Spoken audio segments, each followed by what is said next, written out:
அனைவருக்கும் வணக்கம். இன்றைக்கான கேள்வி என்னன்னா, கொடுமை செய்பவர்களை, கொடூரத்தை நான் ஏற்றுக்கொண்டு அன்பாக என்னால் இருக்க முடியுமா? அன்பை திருப்பி காட்ட முடியுமா? அப்படிங்கிறது தான் கேள்வி. இது முதல்ல பாயிண்ட் சொல்லணும்னா, அந்த கர்ம யோகத்தின்படி அப்படின்னு நம்ம பார்த்தோம்னா, இது பார்த்த கொடூரத்தை எப்படி நான் வரவேற்று, ஏற்றுக்கொண்டு அதன் மீது அன்பை செலுத்துவது அப்படின்னு ஒரு ஃபீல் வரும்.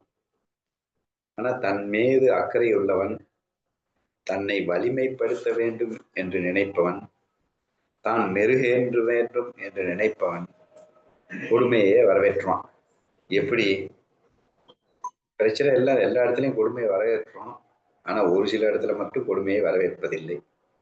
இப்போ ஃபார் எக்ஸாம்பிள், ஜிம்முக்கு போறேன் அப்படின்னா, ஜிம்ல நான் வெயிட்டை தூக்கும்போது இங்க வலிக்கும், இங்க வலிக்கும், இங்க வலிக்கும். வலிக்கணும், அப்புறம் கொடுமை படணும்.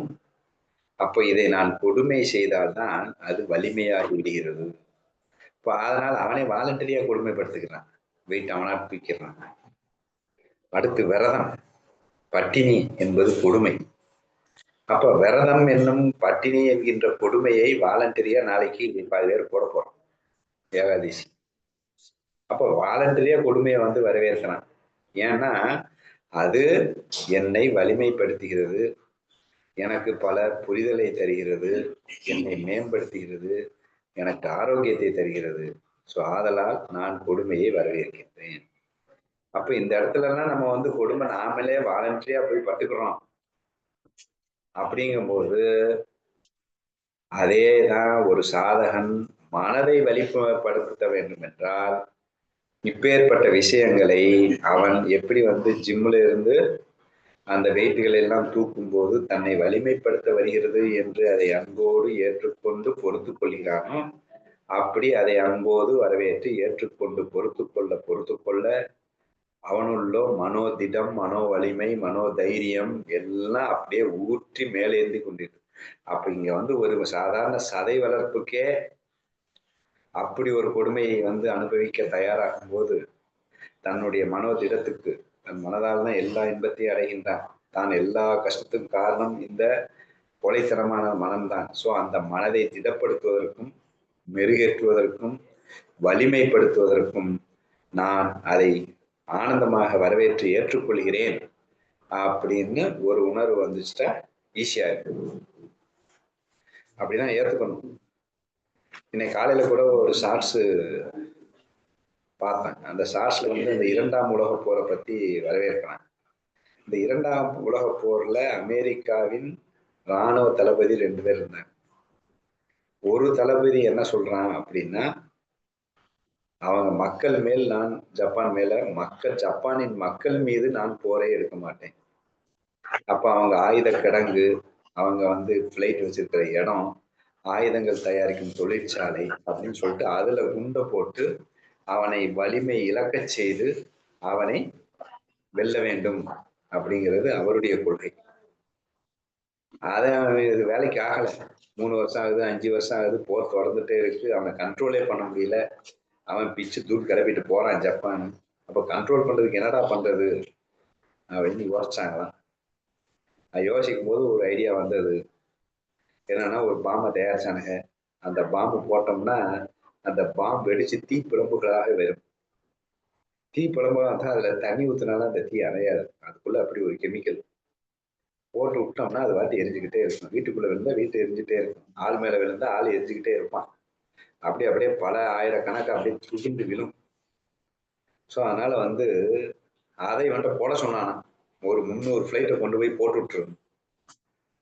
போட சொன்னா இவன் ஐயையோ எல்லாமே செத்து போயிடுவான், லட்சக்கணக்கானகள் மடிந்து விடுவான், அதனால நான் போட மாட்டேன். அப்ப அவனுக்கு தூக்கு வேலையை விட்டு அப்ப இன்னொரு தளபதியை போட்டு அவன்கிட்ட சொன்னோம்னா அவன் தான் ஃபுல்லா இறங்கி அசராம வேற வழியே இல்லை, இதான் வழி, எனக்கு பிடிச்சிருக்கு அப்படின்னு சொல்லிட்டு உள்ள போட்டு திட்ட 67 நகரங்களில் என்ன 3.25 லட்சம் பேர் இறந்து போயிட்டாங்க. அதை போட்டு அப்பயும் அடங்கலையா. அதுக்கப்புறம் தான் வேற வழி இல்லைன்ட்டு நீங்க எல்லாம் கிளாஸ்ல படிச்சிருப்பீங்க, அணுகுண்டு. ஸோ அதுல வந்து ஹிரோஷிமால முதல்ல அணுகுண்டு போடுறான். ஒரே நாள்ல 1,50,000 பேர் காலி. அப்பயும் நம்மால் அடங்கலை. 6 நாள் கழிச்சு நாகசாக்கில ஒரு அணுகுண்டு போட்டான். அதுக்கப்புறம் சரண்டர் ஆனா ஜப்பான். போர் முடிவுக்கு வந்தது 2ஆம் உலகப் போர். திட்ட இறந்தது பார்த்தோம்னா எல்லாம் சேர்த்து 6,00,000 பேர். அதுக்கப்புறம் அந்த அணு கதிர்களினால் அங்க குழந்தை பிறக்கிற குழந்தை எல்லாம் ஊனமா பிறந்து மனோவியாதியா பிறந்து செத்ததுன்னு கணக்கெடுத்தா அது ஒரு 2-3 லட்சம் பேர். அதுக்கப்புறம் இப்ப திட்ட 8-9 லட்சம் பேர் காலி பண்ணிட்டேன். அது என்ன மிகப்பெரிய கொடூரம். அப்ப அந்த மிகப்பெரிய கொடூரம் அப்ப இதுல எது கொடூரம்னு கேட்கிறான். முதலாம் அவன் செய்தது கொடூரமா, 2ஆம் அவன் செய்தது கொடூரமா அப்படின்னு கேட்டா நமக்கு 2ஆம் அவன் செய்தான் சார் கொடுமா அப்படின்னு சொல்லுவோம். அதுல ஒரு பெரிய விசித்திரமான விந்தை என்னன்னா, அதுக்கப்புறம் 20 ஆண்டுகள் கழித்து ஜப்பானின் உயரிய விருதான ஏதோ ஒரு விருது பேர் சொன்னான். இங்க நமக்கு பாரத ரத்னா இருக்கிற மாதிரி ஜப்பானின் உயரிய விருதை யாருக்காவது ஒருத்தர் கொடுக்கணும். யாருக்கு அப்படின்னு யோசிச்சு இந்த ஹிரோஷிமாலையும் நாகசாகிலையும் டைரக்டா நேரடியா போய் குண்டு போட்டதே அந்த தளபதி தான். அந்த 2ஆம் அவன் பொன்னான்ல 7-8 லட்சம் பேர அவனுக்கு அந்த விருதை கொடுத்தானுங்களாம் கூப்பிட்டு வச்சு. எனக்கு ஆச்சரியமாயிடுச்சு. அந்த விருதுல பேசுறான், இவன் குண்டு போட்டு போற நிறுத்தாம இருந்தா 80 லட்சம் பேர் காலியே இருப்போம். இவன் 8 லட்சம் பேரோட ஆளை முடிச்சுட்டான். அதனால நாங்க செதறி இருப்போம், சின்ன பின்ன ஆயிருப்போம். ஆதலால் நாங்க வந்து அவனுக்கு விருது. 2வது அதுல அடிப்பட்டது, அது மீண்டு எழுறான்ல தன்னை மெருகேத்தி. இன்னைக்கு ஏன் பொருளாதாரத்துல 2வதுல இருக்கு, இத்தினோடு கண்ட்ரி தான், பொருளாதாரத்துல 2வதுல இருக்க அந்த பட்ட அடியில இருந்து மீள்றோம்ல. ஸோ நம்மள மீள் எழுச்சி சோம்பேறியா உட்காந்து அடிப்பட்டு என்ன தூக்கி விட்டு மேல கொண்டு வந்து இன்னைக்கு நம்பர் 1 என்ன ஆக்குறான்னா அவன் கொடுத்த அந்த அடி அப்படின்னு நினைச்சு அவனுக்கு விருதே கொடுத்துருக்கான். அப்ப கொடுமைப்படுத்தியவனுக்கு விருதை கொடுத்தான்.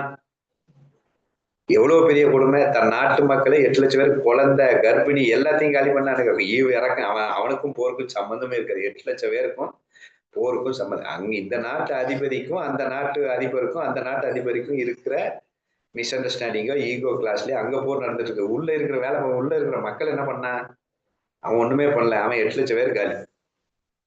அதை ஒருத்தன் கொண்டிருக்கான். இவனுங்களை கொண்டாதான் இவன் வந்து வலிக்கு வருவான். அவனுக்கு விருதை கொடுத்தானுங்க, என் நாட்டை காப்பாத்தினான். சோ அப்போ அந்த கொடுமையினால் நான் வலிமை பெறுகிறேன்.